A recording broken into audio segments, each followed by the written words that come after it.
नमस्कार दोस्तों, स्वागत है आपका अपने YouTube चैनल में और हमारा शुरू होने वाला हिंदी प्रैक्टिस सेट। शुरू कर लेते हैं अपने पहले क्वेश्चन के साथ। जो हमारा पहला क्वेश्चन दिया गया है, केवल अनुमानक सर्वथा, यह किस विशेषण के प्रकार है?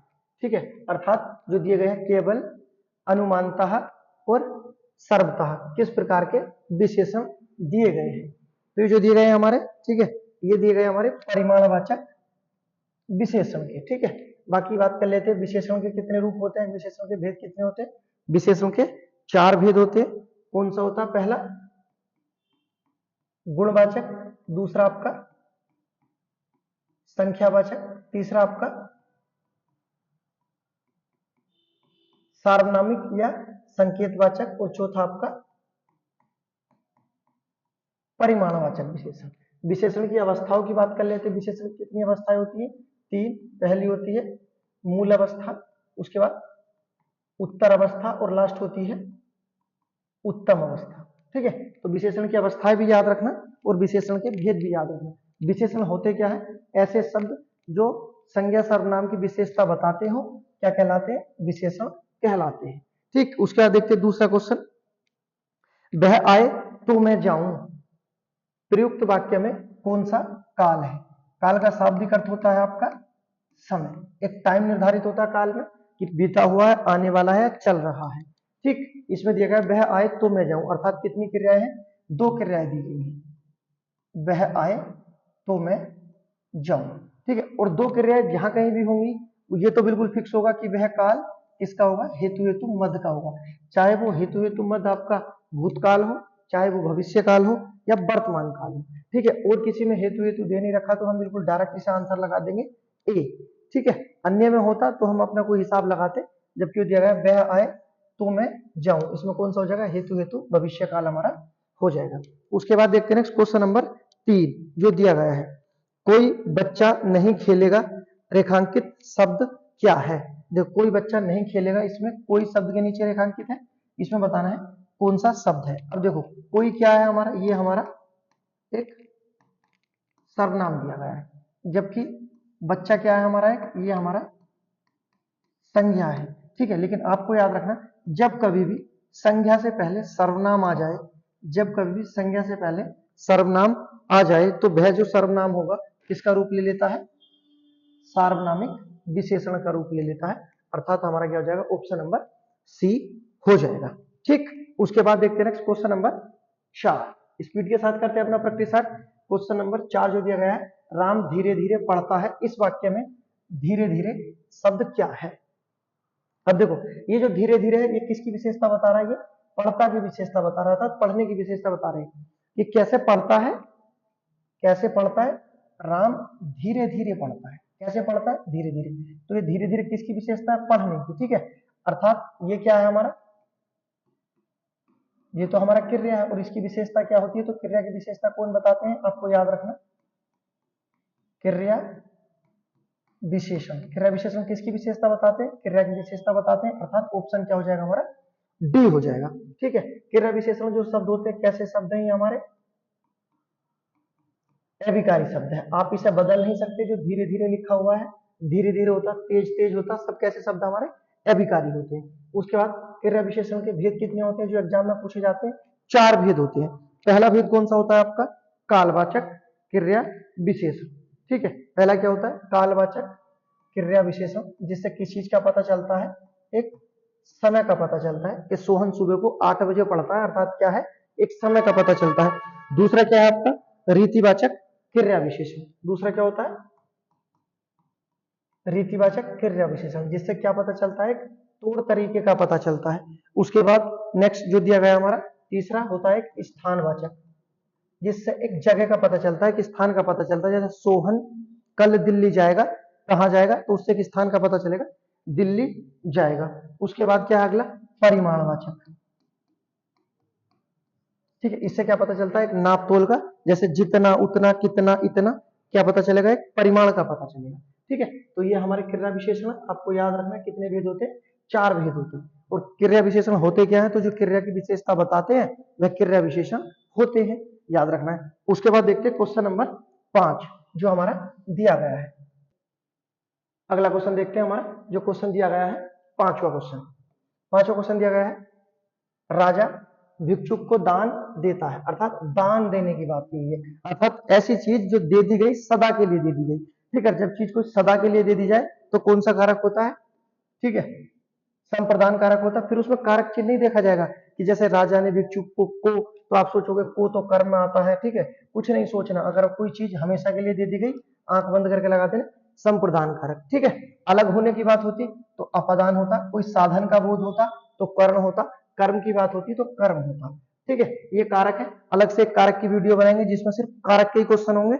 ठीक है, तब बताएंगे टोटल एक एक छोटी छोटी चीजें जो ट्रिक होती है कारकों में, जो पकड़ी जाती है। ठीक, उसके बाद देखते हैं नेक्स्ट अगला क्वेश्चन जो हमारा दिया गया है, क्वेश्चन नंबर 6। निम्नलिखित में से कौन सा शब्द बहुवचन है, अर्थात ऐसा शब्द जो बहुवचन है। वचन का शाब्दिक अर्थ होता है हमारा संख्या, अर्थात एकता और अनेकता का बोध करते हैं। ठीक, इसमें जो दिया गया है बहुवचन शब्द क्या होगा हमारा? क्वेश्चन नंबर 6 का आंसर जो बन जाएगा हमारा ऑप्शन सी। जबकि अलग जो हमारा होगा नेत्र क्या है, ये भी हमारा बहुवचन होंगे। दर्शन कर लिए, ये भी क्या हमारा बहुवचन हो जाएंगे। आंसू शब्द क्या है? बहुवचन। उसके बाद हस्ताक्षर, ये तो हमारा क्या है? हमेशा बहुवचन। ठीक, तो याद रखना कुछ बहुवचन वाले शब्द है, यही अपना रिपीट होते रहते हैं। अगला क्वेश्चन देखते हैं नेक्स्ट जो हमारा दिया गया है, क्वेश्चन नंबर 7।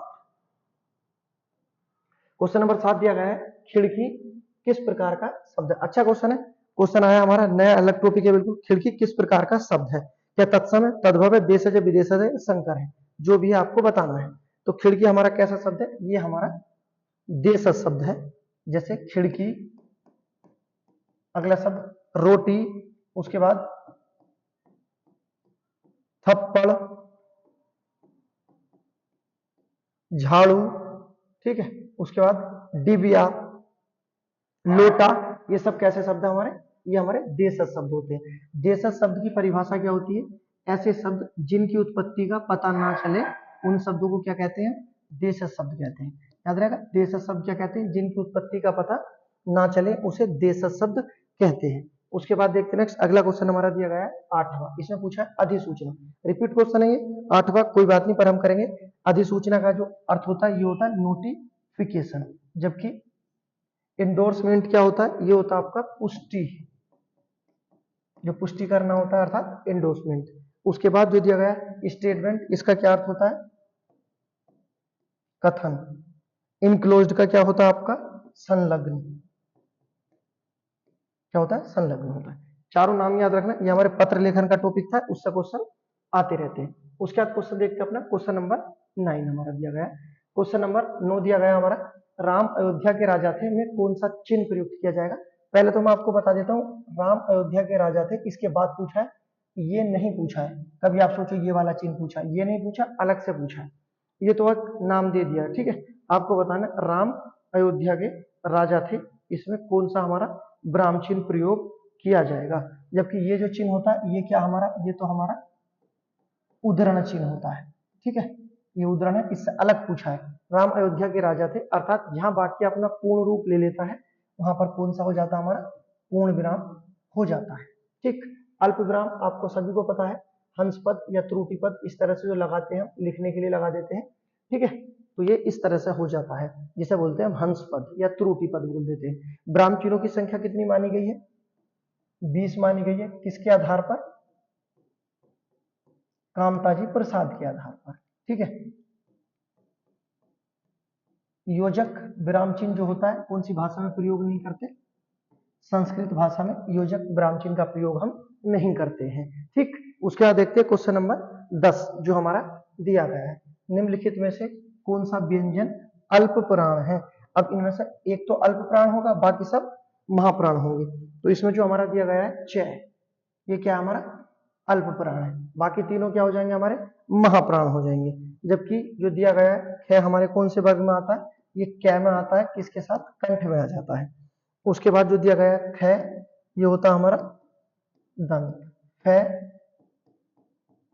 होता हमारा ओष्ठ। जबकि च का खुद का उच्चारण स्थान क्या होता है? ये हमारा तालु सा होता है, ठीक है।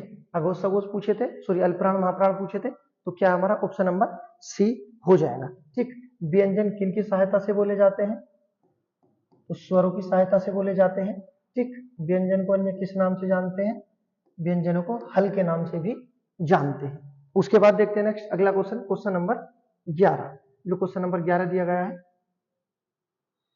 अब देखो एक ही उसमें सब चीजें कंप्लीट हो जाएंगी। क्यों दिया गया है, जिन शब्दों के अंत में ए आता हो उन्हें क्या कहते हैं। देखो जिन शब्दों के अंत में ए आता है उन्हें कहते हैं अकारांत, और होता है जिन शब्दों के अंत में उ होता है तो उन्हें बोल देते हैं हम उकारांत। जिन शब्दों के अंत में उ तो उकारांत, जिन शब्दों के अंत में ए तो अकारांत, जिन शब्दों के अंत में ई तो उसे बोल देते हम इकारांत, ठीक है। तो ई वाले इकारांत, उ वाले उकारांत, ए वाले अकारांत, काम खत्म, यही होते हैं, ठीक। ऐसे क्वेश्चन देखो आया है और ये 3 ही बनते हैं, इसके अलावा कोई क्वेश्चन नहीं बनेगा। कि आप बोलोगे सर जिसके अंत में से आता है वो सकारांत, कुछ सकारांत नहीं होता, सिर्फ यही होते हैं, ठीक है, जो आपके हमारे मूल स्वर होते हैं, यहीं से बनते हैं, ठीक। उसके बाद देखते हैं नेक्स्ट अगला क्वेश्चन, क्वेश्चन नंबर 12 जो हमारा दिया गया है। इसमें पूछा है बलिया शब्द का अर्थ चिन्हित कीजिए, अर्थात बलिया शब्द का कौन सा अर्थ होगा। पहला ऑप्शन दिया गया है वृक्ष की छाल, उसके बाद मृग छाल, या गोलाकार घेरा, या आवरण। तो जो दिया गया है बलिया, इसका जो शाब्दिक अर्थ होता है क्या होता है, गोलाकार घेरा होता है, ठीक। उसके बाद देखते हैं next question number 13। Question number 13 दिया गया है। क्वेश्चन नंबर 13 से 15 तक क्या दिया, निम्नलिखित में से असमानार्थक, अर्थात जो एक मैच नहीं करेगा, असमानार्थक शब्द का चयन कीजिए। अर्थात 3 तो एक समान मैच होंगे, एक मैच नहीं होगा, वही हमें बताना है। पहला दिया गया है स्वर, आवाज, श्रवण और ध्वनि, ठीक। तो पहला जो बनेगा हमारा इसमें श्रवण बन जाएगा, अर्थात ऑप्शन नंबर सी हो जाएगा। अगला जो 14वां दिया गया है, वीर, निडर, सूर और डरपोक। वीर, निडर और सूर तो एक होगा, इसमें डरपोक बिल्कुल भिन्न शब्द है, डरपोक अलग हो जाएगा। उसके बाद जन्म, मृत्यु, उगना और उत्पादन। तो जन्म, उगना, उत्पादन एक होगा, इसमें जो हमारा भिन्न हो जाएगा वो मृत्यु हो जाएगा। इस तरह से क्वेश्चन आते हैं, आपको याद करना है, ठीक। उसके बाद देखते हैं क्वेश्चन नंबर 16, जो हमारा क्वेश्चन नंबर 16 दिया गया है। नेक्स्ट क्वेश्चन नंबर 16 में दिया गया हमारा फूल का तत्सम बताना है। तो फूल का तत्सम तो बिल्कुल आसान है, तत्सम पूछा है क्या हो जाएगा, पुष्प हो जाएगा। जो कि पर्यायवाची पूछता तो बहुत सारे लड़कियों जैसे नाम आते हैं, जैसे कुसुम भी होता है, प्रसून भी होता है, सुमन भी होता है, मंजरी होता है, पुहुप होता है। ये क्या है भैया सब, तो याद रखना ये हमारे फूल के पर्यायवाची शब्द थे, ठीक। गुल भी होता है, गुल तो बिल्कुल आसान है, याद रखना। उसके बाद देखते हैं नेक्स्ट कर्म, अर्थात जो बोलते हैं हम तुम्हारे कर्म तुम्हारे आ जाएंगे, बोला है कर्म। इस कर्म का तद्भव बताना क्या है, कर्म का तद्भव। तो कर्म का तुम्हारे कर्म आएंगे, अर्थात तुम्हारे जो काम किए हैं वो सामने आएंगे, ऑप्शन नंबर ए हो जाएगा। कर्म का क्या होगा, तद्भव काम हो जाएगा, ठीक। आपको बताना है ये जो शब्द है कृत, इसका तद्भव क्या होगा, ठीक है। जो क्वेश्चन दिया गया है तद्भव बताना है इसका, आपको बाकी बता देता हूं। जब आप ढूंढोगे इसका तो आपको लगेगा कि ये तो क्या हुआ, ये तो मैच हो गया, क्योंकि ये किसी के साथ मैच होता है। उसका देखते हैं क्वेश्चन नंबर 18, जो हमारा क्वेश्चन नंबर 18 दिया गया है। निम्नलिखित में से वर्तनी की दृष्टि से कौन सा शब्द युग्म शुद्ध है, अर्थात बड़माला, बड़माला नहीं है, वर्तनी से क्वेश्चन है, बताना आपको। बारात और बसंत बिल्कुल बेसिक क्वेश्चन है, जो हमारे आम बोलचाल में प्रयोग किए जाते हैं। बारात और बसंत क्या होते हैं, बारात होता है, बारात होता है, बसंत किस तरह से होता है, ठीक है। तो इसका जो हमारा आंसर होगा ऑप्शन नंबर सी हो जाएगा, बारात नहीं होता, बारात होता है, ठीक है। उसके बाद देखते हैं नेक्स्ट अगला क्वेश्चन जो दिया गया है, क्वेश्चन नंबर 19। क्वेश्चन नंबर 19 में दिया गया हमारा मुकुंद किसका पर्याय है, अर्थात किसका पर्यायवाची है, आपको बताना है। विष्णु, सूर्य, शिव या कामदेव, तीनों भगवान के रूप दिए गए हैं, इसमें आपको बताना है।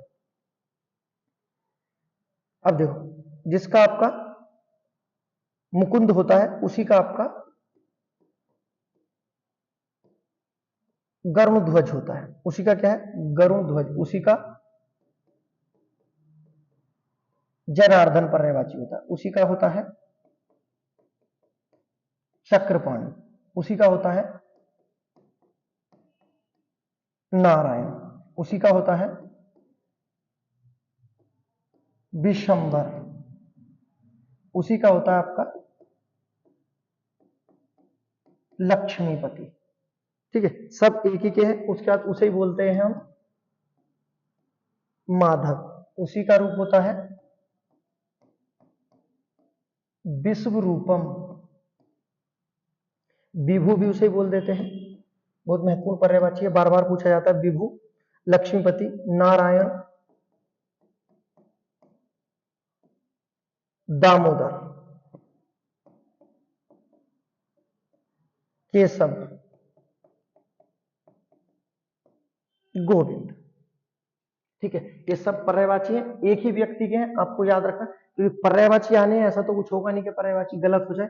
तो मुकुंद जो होगा हमारा किसका पर्यायवाची, ये विष्णु का पर्यायवाची है। लेकिन आपको इससे अलग की जो चीजें याद रखनी है, देखो एक चीज याद रखनी है कि जो पहला दिया गया हमारा इसमें चक्रपाणी, एक दिया गया है चक्रपाणी, उसके बाद दिया गया है माधव, चक्रपाणी, माधव, दामोदर, दामोदर, केशव और गोविंद। ये जो 5 पर्यायवाची हैं हमारे, चक्रपाणी, माधव, दामोदर, केशव और गोविंद, ये विष्णु के पर्यायवाची तो हैं, लेकिन विष्णु के साथ साथ ये कृष्ण के पर्यायवाची भी हैं। अर्थात ये पर्यायवाची विष्णु और कृष्ण के दोनों के मैच होते हैं। आपको ये चीज याद रखनी है। ठीक है, चक्रपाणी कृष्ण का भी होगा, माधव भी होगा, दामोदर भी होगा, केशव भी होगा, गोविंद भी होगा। ठीक है, याद रखना। उसके बाद नेक्स्ट सूर्य के तो हो जाएंगे दिनकर, दिवाकर, भानु, भास्कर, शिव के और कामदेव के भी हो जाएंगे। ठीक है, मदन, मनोज, उसके बाद शिव के भी हो जाएंगे आपके पर्यायवाची। उसके बाद देखते हैं नेक्स्ट अगला क्वेश्चन जो हमारा दिया गया क्वेश्चन नंबर 20। क्वेश्चन नंबर 20 में दिया गया हमारा निम्नलिखित वाक्यों में से शुद्ध वाक्य का चयन करना है। हो जाएगा आराम से। पहला दिया गया मोहन और गीता गा रही है, नहीं होगा क्योंकि इसके साथ नहीं जुड़ा। गीता और मोहन गा रहा है, ये भी नहीं होगा। मोहन और गीता गा रहे हैं हो जाएगा, उसका मोहन और गीता गा रही है ये भी नहीं होगा। तो ऑप्शन नंबर सी हमारा सही हो जाएगा, गा रहे होगा ना कि रहा रही ये होगा। उसके बाद देखते हैं नेक्स्ट क्वेश्चन नंबर 21 जो हमारा दिया गया है, एक बार कही बात को दोहराते रहना, अर्थात एक बार कही बात को दोहराते रहना क्या कहलाता है। बहुत अच्छा क्वेश्चन है। ठीक है, इसका अर्थ जो होता है हमारा, पहले बता देते हैं, आगार जो होता है ये होता है रहने की जगह, अर्थात जैसे घर बोल देते हैं, आगार का पर्यायवाची होता है।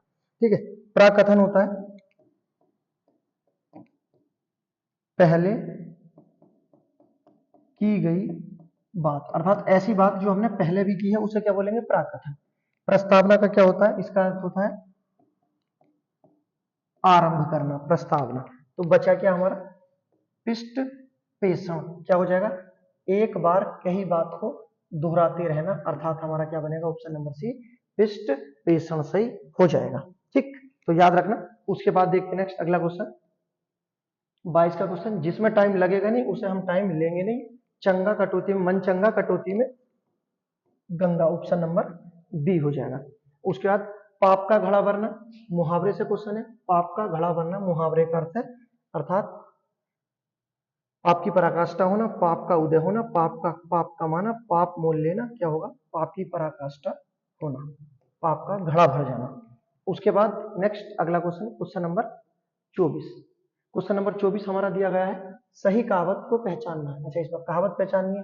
नाच न जाने बादन टेढ़ा, नाच न जाने आंगन टेढ़ा, नाच न जाने आंगन टेढ़ा, इसका अर्थ। ठीक है, याद रखना। उसके बाद दिया गया है नदी का पर्यायवाची शब्द है नहीं है, कौन सा निम्नलिखित में से कौन सा नदी का पर्यायवाची शब्द नहीं है, जो दिया गया है। नदी के पर्यायवाची है, बहुत महत्वपूर्ण पर्यायवाची है नदी के। पहला होता है आपको याद रखना तरंगिनी, नदी का पर्यायवाची होता है। उसके बाद निर्झरणी होता है, ये भी आपका नदी का पर्यायवाची। आपगा,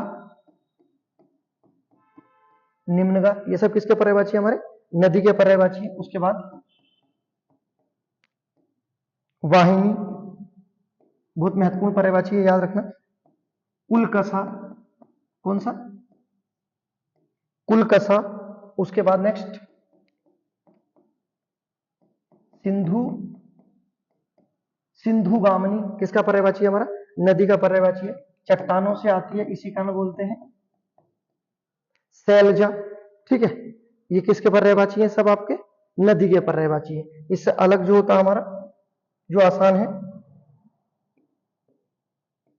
तटनी, सरिता और जो दिया गया आपका नद, ये सब किसके पर्यायवाची है? हमारे नदी के पर्यायवाची है। ठीक है, तो बचा क्या हमारा? ऑप्शन नंबर बी इसका आंसर हो जाएगा। उषा, ये हमारे सुबह का पर्यायवाची, ना कि हमारी नदी का पर्यायवाची। अब नदी के पर्यायवाची आए हैं, आपको सब याद रखने, सब आते हैं। देखो, नदी का पर्यायवाची हो गए, गंगा के पर्यायवाची, यमुना के पर्यायवाची, सरस्वती के पर्यायवाची, सिंधु के पर्यायवाची। ये नदियां हैं हमारी जिनके पर्यायवाची बहुत बार टकराते हैं। वो पर्यायवाची लिमिटेड है, जैसे 101 पर्यायवाची है, 70-80 पर्यायवाची सही से, बाकी सब खत्म, कुछ नहीं है पर्यायवाची में। तो याद रखना। देखो क्या दिया गया है? तरंगनी, निर्झरणी, आपगा, निम्नगा, नद, सरिता, तटनी, वाहिनी, सिंधु से मिलकर बना सिंधुगामिनी, चट्टानों से आने का शैलजा, नद बोल दिया, सरिता, तटनी। और ये याद रखना, कुल कसा किसके पर्यायवाची? हमारे नदी के पर्यायवाची। उसके बाद देखते हैं नेक्स्ट क्वेश्चन नंबर 26। इसमें दिया गया है समष्टि का विपरीत अर्थ है, विलोम शब्द बताना है। ठीक है, समष्टि, ये हम जब इकोनॉमिक्स पढ़ते हैं तो उसमें पढ़ते हैं समष्टि और व्यष्टि, जो अर्थव्यवस्था में आता है, जिसने छोटी और बड़ी अर्थव्यवस्था में बांटा था। जॉर्ज मेनार्ड केन्स उन व्यक्ति का नाम है। ठीक है, समष्टि व्यष्टि अर्थव्यवस्था में बांटा था। उसके बाद ऑप्शन दिया गया है विशिष्ट, इसका क्या होता है? विशिष्ट का वर्ण, तो क्या हो जाएगा? साधारण हो जाएगा।